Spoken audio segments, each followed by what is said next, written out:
Hi everyone, hope you're well. Welcome back to the channel and to another edition of the weekly Tottenham News Review, where I'll be going through all the main Spurs news, rumours and reports. My name's Lee The Dorset Spur, and if you're watching on YouTube, please like, comment and subscribe to the channel. If you're listening on an audio platform, please do hit that follow button and leave a review if you can. So let's get into it. Plenty going on over the last week for sure. So let's start off with a couple of easy little bits and pieces. So Tottenham Hotspur start their 26-27 season away at Brentford, and it ends at Villa Park in May. And our North London derbies are in December and May. I have to say the running looks really, really difficult. If we have the same sort of season as we had last season, then that could be a real difficult period for us. But let's hope, given everything that's going on, that is not the case. A big happy birthday to former Spurs boss Keith Birkinshaw, the General, 91 years of age and looking pretty good for it, I have to say.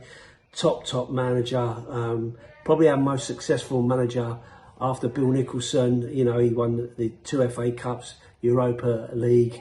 So gave me personally some of the best moments of my footballing watching life.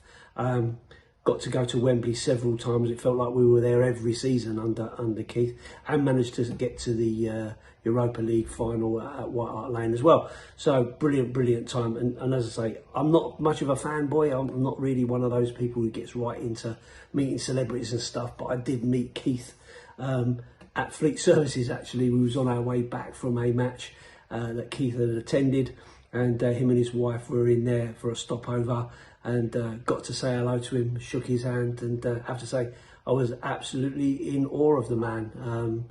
It's funny, I say I'm not one of those fanboy type people, but I was, truly, taken aback meeting the man himself. So big happy birthday last week to Keith. Hope that he has many more for sure.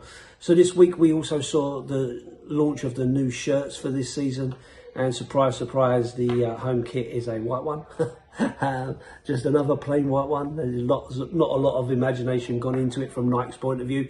And then to be fair, we just play in white, so why do we really expect it to be any different? I'm not a big fan of buying shirts. I do get them. I get the kids buy them for me for Father's Day, birthdays, that sort of stuff. So I do have some, but I don't go out and buy them for myself, if I'm honest. I like the retro shirts and stuff, which reminds me of how old I am.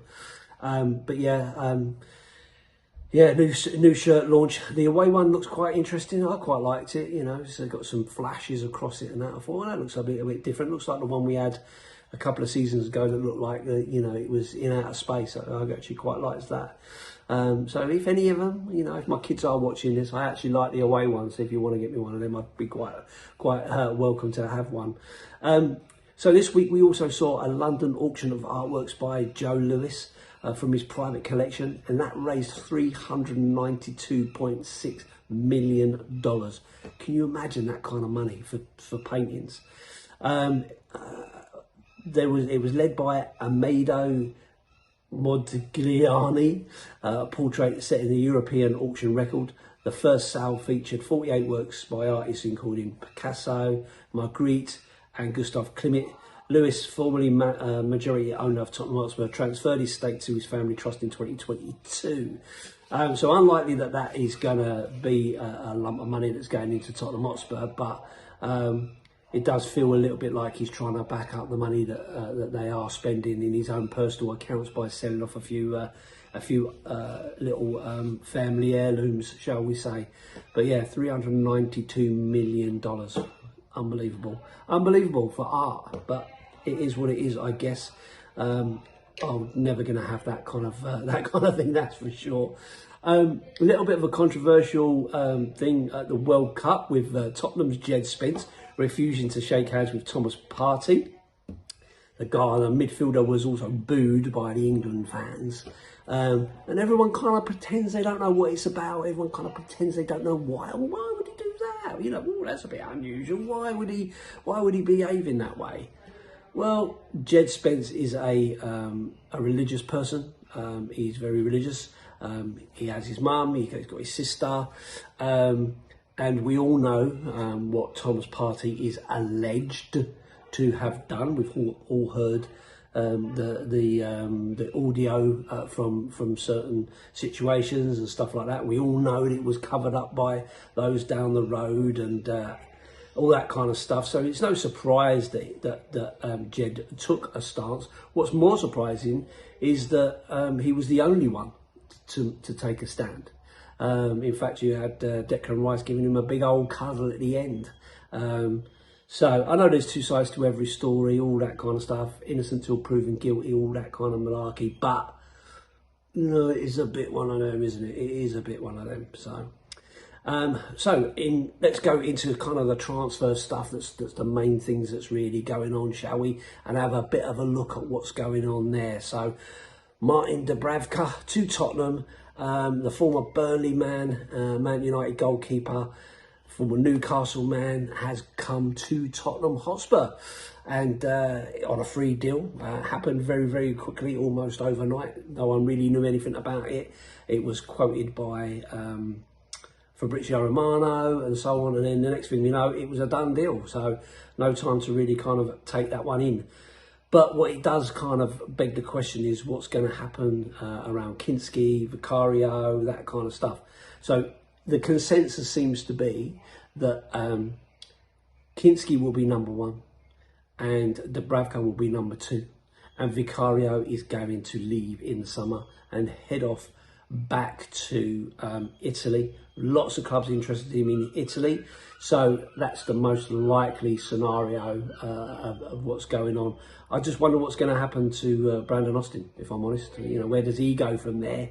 And so on. So is it a good deal? I don't know. It's a free deal. It feels a little bit like the Fraser Forster one where we were trying to bring in a little bit of experience a little while ago.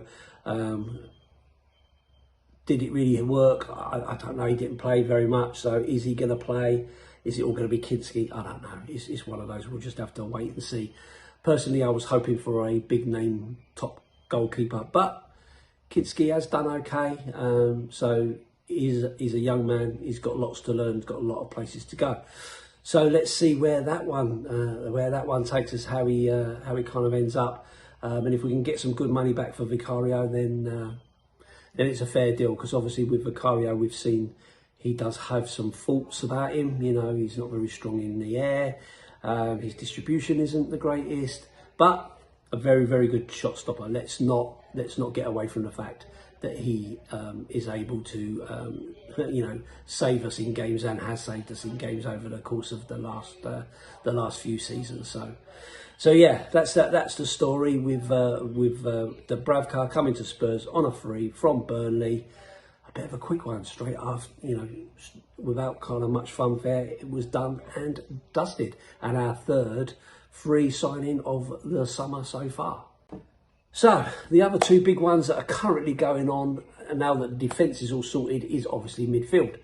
Tonali and Fernandes. Now, Fabrizio Romano is absolutely certain that these deals are being done. He's certain that there is the conversations going in and all the rest of it. Fernandes apparently is a bit closer. That's a real deal between whoever's going to pay the most money to West Ham. How is the financial deal going to work? So if you're paying the more money or you're paying more up front or whatever, then that means you're in the key position. Well, with Man United looking at a lot of other deals as well, are they that bothered? Do they really, really want him? Are they prepared to pay the money? Do they have the money? And so on. Fernandes, then up to him to decide who does he want to go for. It's for me it's a difficult one because obviously my heart is at Tottenham and I'm saying I want a player to want to come to Spurs, but you have to be realistic. We hit 17th in the last two seasons.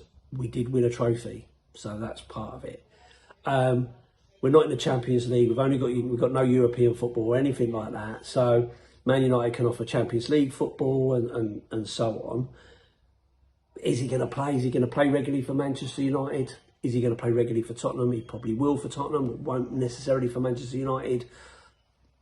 So it kind of depends on what the player wants and so on. Of course, it's all about a bit of cash. So we'll see. But from Romano's point of view, Fernandes is a close one. I have also heard different reports and stuff talking about Mikey Moore going in the other direction as a loan deal to sweeten the deal, which I personally think would be pretty good. You know, a season in the Championship in London where he can stay close to his Tottenham colleagues and leadership, and go to West Ham, try and maybe build a little bit more rapport back in that relationship. From a club point of view, obviously, I'm talking about, not from a fan point of view. So yeah, I think that could be a good move, but we'll see. That could just be paper talk. There's so much of it, isn't there? And then of course the Tonali one. The last I heard on this was this crazy statement from someone at the Daily Mail who said that Tottenham have made another bid for Tonali. It's not a different bid. It's no more money or anything like that. It's just we think you'd like this deal. You know, I think you should reconsider. You know, we're offering you this money. You're not going to get a better offer. Can you have another look? Yeah, of course they are. You know, if you're offering 75 million, they want 100 million, and they say no, they're going to go back and go, oh, okay, we'll reconsider now. Of course they're not. You know, the point is, some of these people just kind of make this stuff up. So you just have to go with it until they're holding up the shirt. Who knows what's happening? But Tonali is the other one that we're heavily linked with and have been for a while.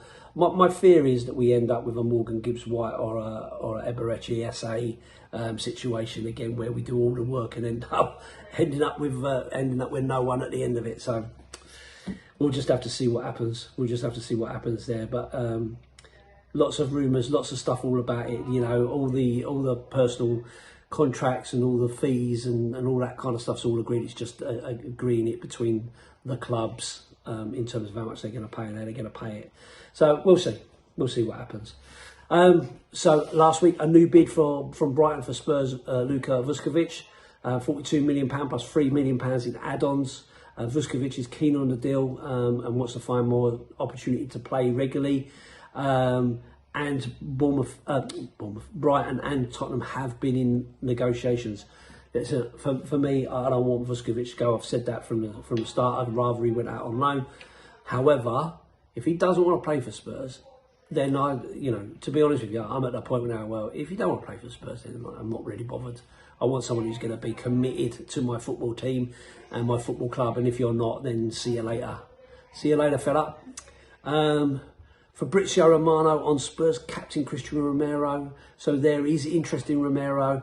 There is a serious possibility that he leaves, but at the moment Manchester United is not something really concrete, because that's been the rumour really. Manchester United for Romero. Of course, we would prefer to sell him abroad if he's going to go abroad, and it sounds to me like he's more likely to go abroad. I mean, he even says in here,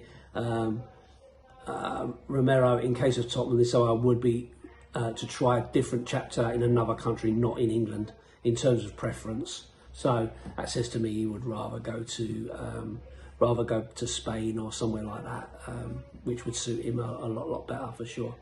The Savinho thing is still ongoing. That's being talked about.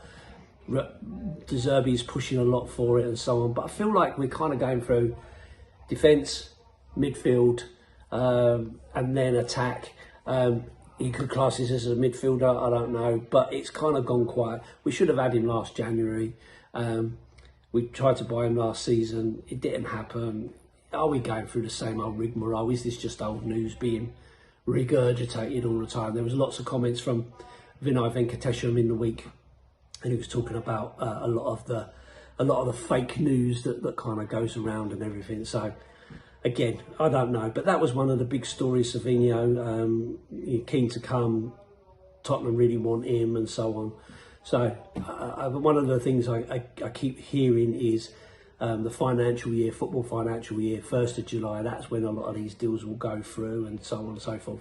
So if it doesn't happen today or over the weekend, which is unlikely, potentially middle of next week, I guess we'll see. And then if it comes to the end of the football financial year and beginning of July, and it doesn't change, then who knows? Then who knows what's happening? So, and the final one that kind of really caught my eye over the week was Lucas Bergvall informing Tottenham that he wants to seek a new challenge. He's 20 years of age. You know, he did have options. He had the opportunity to go to Barcelona. So I'm sure there'll be lots and lots of interest in him, which I find, you know, disappointing that he wants to go. But I can understand it with all the different people being talked about for Spurs. He's probably looking at it thinking, when am I ever going to get a game? You know, but you never know what's going to happen. You know, injuries occur, form changes, tactics change. You know, anything can happen. So is he cutting off his nose to spite his face? I mean, I personally wouldn't want to lose him. Maybe a loan if he would take that. I don't think he will, from what I understand. But he's under contract until 2031, so he doesn't really have a choice, does he? He'll have to do what he has to do. He'll have to stay until we get the right money for him. So yeah, we'll just have to see. So that's really the kind of news and bits and pieces that were going on last week. Things that really caught my eye. I know I've been rambling on for quite a while, so I don't want to drag it out too far and take too much of your day up. So I'm going to leave it there. So thanks for watching and listening. I hope you enjoyed it. If you're watching on YouTube, please like, comment and subscribe to the channel. If you're listening on an audio platform, please do hit that follow button and leave a review if you can. I'm Lee The Dorset Spur. I do have my own channel, so if you'd like to pop over, don't have to, but if you'd like to, pop over, come and say hi. My channel is growing a little bit. I am kind of getting there. I'm looking forward to doing a lot more as the season really kicks on. So yeah, I'll be more than happy to have you there if you fancy another YouTube channel in your subscribers list at the side that you can catch up on. Anyway, as I said, thanks for watching. I'll see you on the next one, and as always, up the Spurs.